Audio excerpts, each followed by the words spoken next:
Il y aura sans doute des temps difficiles, il y a toujours des moments de doute dans une compétition et vous le savez, c'est de jamais se désunir.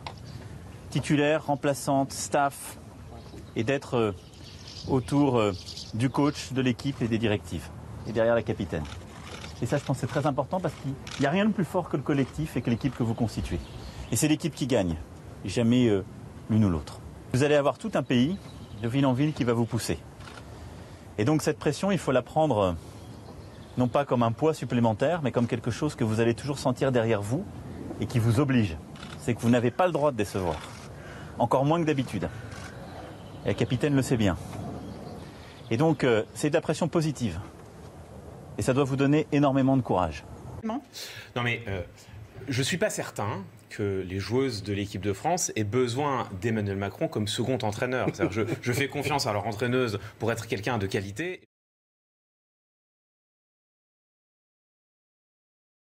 Non mais je ne suis pas certain que les joueuses de l'équipe de France aient besoin d'Emmanuel Macron comme second entraîneur. Je fais confiance sur le fait qu'elles sont déjà parfaitement bien coachées et je suis sûr qu'Emmanuel Macron en a parfaitement conscience. Donc ne soyons pas dupes. C'est-à-dire que non seulement Emmanuel Macron ne parle pas de l'équipe de France féminine, il parle de lui, mais de surcroît, il ne parle pas à l'équipe de France féminine. Il parle à nous autres auditeurs français qui sommes derrière leur écran. Donc tout ça est une opération de communication du président de la République qui parle de lui aux Français. Ça n'a absolument rien à voir avec le foot. Bon voilà.